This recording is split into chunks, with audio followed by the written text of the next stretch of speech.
Hello भाई लोग, तो कैसे हो आप लोग? कैसे हो मेरे को कमेंट बॉक्स में जरूर बताना। और इस वीडियो में ये क्यों बना रहा हूँ भाई साहब, मेरे को पता है तुम लोगों की बैंड बजी हुई है। मैं सीधा सीधा कह रहा हूँ, तुम्हारे लिए ये बोर्ड की वीडियो भी है और बोर्ड की वीडियो भी नहीं है। पूरी वीडियो देखो, समझ जाओगे। छोटी सी वीडियो है, आज सिर्फ एक आएगी और एक शॉर्ट आएगा।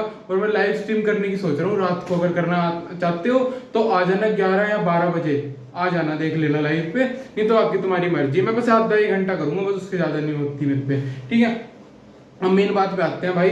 तुम्हारा है 28 को तुम्हारा लास्ट बोर्ड एग्जाम। उसके बाद तुम लोग लेजिटली अपनी 12th से बाय बाय हो जाओगे, जिससे तुम कॉलेज में जाने लायक हो जाओगे। और कॉलेज में जाने के बाद मैं गारंटी से कह सकता हूँ कुछ ना कुछ बच्चे बिगड़ जाएंगे। कैसे? क्योंकि ना टीचर्स स्कूल में तो करवाते थे, जो तुम्हें करना है वही करवाते थे, जो फिर वो तुम कर लेते थे। लेकिन कॉलेज में तुम लोगों को अपना भी करना है, कॉलेज का भी करना है और बाकी चीजें भी करनी है। रुल जोगे, सच बता रहा हूँ, रुल जोगे। और ऐसी कुछ चीजें है ना जिससे जो मैंने करी फेस, वो तुम ना करो। मैं पहले बोल देता हूं, ओवर थिंकिंग बिल्कुल मत रखना। दूसरी, दोस्ती कभी मत बनाना स्टार्टिंग में ही, की कोशिश मत करना कि मेरे सारे अभी दोस्त बन जाए। तीसरी, ओवर कॉन्फिडेंस कभी मत रखना किसी भी चीज का। चौथी, कुछ मत करना, कुछ मत करना, किसी को जानना भी मत, किसी से बात मत करना स्टार्टिंग में। 3 साल है, किसी ना किसी से बात तो हो ही जाएगी पूरे साल। स्टार्टिंग में बिल्कुल मत करना, बिल्कुल भी मत करने की कोशिश करना कि मेरे को अभी करनी है, अभी दोस्त बनना। ना ना ना बेटा, सब बेकार है, सब बेकार है, कोई ढंग का नहीं आदमी है। अब तुम्हारा 12th का बोर्ड एग्जाम है, मैं अब 28 का। मैथ का नहीं, बिजनेस स्टडीज का। तो बिजनेस स्टडीज में तू पास कैसे हो सकता है? पूरे एक दिन में हो सकता है, सच में।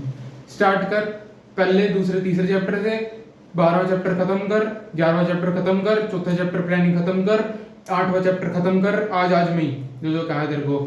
फिर अगले दिन या तो फिर एक ही दिन में, जैसे 6 घंटे में ये चैप्टर खत्म करे। उसके बाद स्टाफिंग कर, ऑर्गेनाइजिंग कर, फिर डायरेक्टिंग। डायरेक्टिंग पहले करिए, डायरेक्टिंग, स्टाफिंग, फिर ऑर्गेनाइजिंग। फिर उसके बाद 9th और 10th है। 9th और 10th अगर कर लिया, सारा ही करना है, हर एक चीज करनी है 9th 10th में, उसमें कुछ भी आ सकता है। वो कर लिया, तेरे नंबर पक्के हैं। अगर वो नहीं हो रहा है ना, छोड़ दे। ऐसे कराना छोड़ दे, नहीं होता ना सही ऐसे कराना। साफ सीधे बात कह रहा हूँ, लेजिटली कोई ऐसे नहीं बोलेगा। मैं कह रहा हूँ नहीं हो रहा है ना, छोड़ ऐसे कराना थे सारे चैप्टर भी।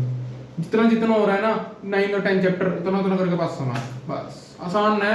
वर्किंग कैपिटल, सारे के कैपिटल डिसीजंस कितने रटेगा? क्या क्या रटेगा एक दिन में? क्या क्या रटेगा भाई? मेरे सारे चैप्टर करने तेरे को 9th और 10th इतने टेक्निकल है, उसमें याद करने में ही 2 दिन जाते हैं मेरे यार।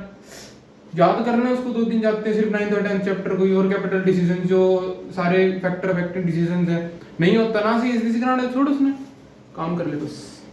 पास होना है 9th और 10th के अलावा हर चैप्टर कर जे, पास हो जाएगा आराम से। ये मेरे बैक बेंचर्स के लिए टिप थी। दूसरी, पेपर में लिखोगे कैसे? 40 मिनट में 20 नंबर का पेपर पूरा होना चाहिए। कैसे? 40 मिनट हो गए, वॉच में देखते रहो 40 मिनट हो गए, मेरा कितना पेपर आया, मेरा 20 नंबर का हो गया, बढ़िया चल रहा हूँ। ज्यादा हो गया, बढ़िया है। कम हो रखा है, स्पीड बढ़ा ले। लास्ट में जिसे बढ़ाता है ना, हबड़ा हबड़ा, मेरा भी इतना पेपर रहेगा, इतना पेपर रहेगा, उस टाइम तेज करता है। पहले तेज कर लेगा 40 मिनट बाद कि हाँ मेरा लेट हो रहा है, जल्दी जल्दी फटाफट कर। फिर लास्ट में जाते जाते तेरे को टेंशन नहीं होनी इतनी कि मेरा बहुत सारा रह गया।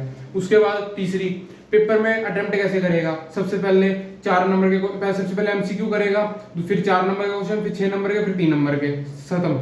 और रीडिंग टाइम का यूज कैसे करेगा? एमसीक्यू सारे निपटा दे, जितने हो सकते उतने निपटा दे। स्टार्टिंग का टाइम जो 3 घंटे मिलते हैं रीडिंग टाइम के साथ, एमसीक्यू 20 नंबर के 20 खत्म कर दे। बढ़िया टाइम है, बढ़िया, बहुत बेनिफिट मिलेगा। जो तेरे यहाँ पे टाइम बचेगा ना रीडिंग टाइम के साथ साथ एमसीक्यू का, वो तो 6 नंबर में लगा लिया और केस स्टडी पढ़ने में लगा लिया। और केस स्टडी की वीडियो मैं ला चुका हूँ, हर एक ट्रिक्स बता दी। कम्युनिटी पोस्ट देख लो, मैंने सब कुछ बता दिया कि हर एक चीज देख लेना कम्युनिटी पोस्ट में। मैं वीडियो भी ला चुका हूँ, केस स्टडी करनी कैसे है, केस स्टडी की ट्रिक्स भी ला चुका हूँ मैं, और बोल लो सब कुछ बता चुका हूँ।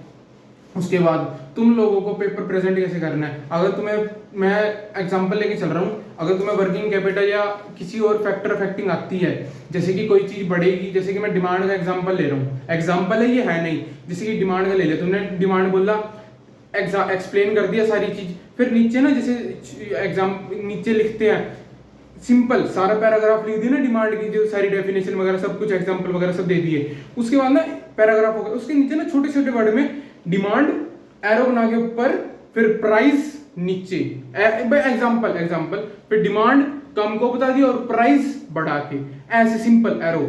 Demand upward arrow, price lower arrow, ठीक है। फिर उसके बाद demand upward arrow, lower arrow, और फिर प्राइस अपवर्ड एरो, ऐसे लिखेगा तो भाई साहब बढ़िया रहेगा। मैंने भी ऐसे लिख के आया था पेपर में, बढ़िया रहा था। और जो जब डिफरेंस लिखोगे, बेसिस लिखोगे ना, जहाँ पे बेसिस लिखोगे, जहाँ तुम नंबर डालते हो अपने अपने जहाँ कॉपी में, आंसर 1 आंसर 2, उस जगह पर तुम लोगों को बेसिस लिखना है। बीच में तुम्हारा जिसके एक ये ऐसे शीट मिलेगी ना, आंसर शीट, यहाँ पर इस जगह पे तो तुम लोगों को लिखना है बेसिस, लाइन के आगे जाके जो मार्जिन लाइन होती है उसके आगे बेसिस लिखने वहां सारे। फिर यहाँ पर लिखना है तुम्हारे एक चीज, यहाँ पर लिखने एक चीज, ठीक है। इंपॉर्टेंट क्वेश्चन देखने हैं, बता चुका हूँ ऑलरेडी, देख लो प्लेलिस्ट में, बिजनेस स्टडीज के सारे सौदा में सब कुछ बता दिया है। अब फाइनल चीज भाई साहब, कॉन्फिडेंस रही हो, नहीं हो रहा ना क्वेश्चन अगले पे चल, नहीं हो रहा क्वेश्चन अगले पे चल, नहीं हो रहा क्वेश्चन अगले पे चल। और ये माइंड से निकाल दे कि मेरी पहली वर्ड में वही लिखूंगा जो टीचर को अच्छा लगे। सच बोलूं, बिजनेस स्टडीज का पहला शीट काटा मार के आया था, पहली शीट काटा मार के आया था, गलत हो गया था सारा क्वेश्चन, काटा मारा था ऐसे, सच बता रहा हूँ ये बात। फिर और इकोनॉमिक्स के पेपर में भी पहला पेज काटा मारा था मैंने, गलत हो गया था मेरा सारा, एक पूरी शीट में मैंने आंसर ही गलत लिख दिया था, मैंने पूरा ऐसे काटा मार दिया था। फिर भी 97 आए थे इकोनॉमिक्स में, गलत नहीं कह रहा, इकोनॉमिक्स में 97 आए थे, पहले पेज पे मैंने काटा मारा था क्योंकि गलत हो गया था मेरा। मैंने इन्फ्लेशनरी गैप की जगह डिफ्लेशनरी गैप बना दिया था, बता दिया था, बोलने के जो लिखते हैं ना वो डिफ्लेशनरी गैप बोल दिया था। तब कह रहा हूँ मान जियो बात, इतनी टेंशन ना लेगी, पहला वर्ड अच्छा ही लिखना है, नहीं तो मैं लिखूंगा ही नहीं, मान जाओ बात, कुछ नहीं, बस जो आता है ना लिखने पासा मार, आंसर डाल, लिख दवा करा। हाँ आखिरी पेपर है, मौज काटना, इसके बाद सीयूटी कर रहा है ना। ये बात सोच लियो, घर से बाहर निकलना है, फोन से दूर रहना है, गर्मी होएगी, नहीं होने का मैं जानता हूँ, डिस्ट्रैक्शन होएगी, अभी भी तुम डिस्ट्रैक्शन में हो मैं जानता हूँ मेरे भाई, कर ले।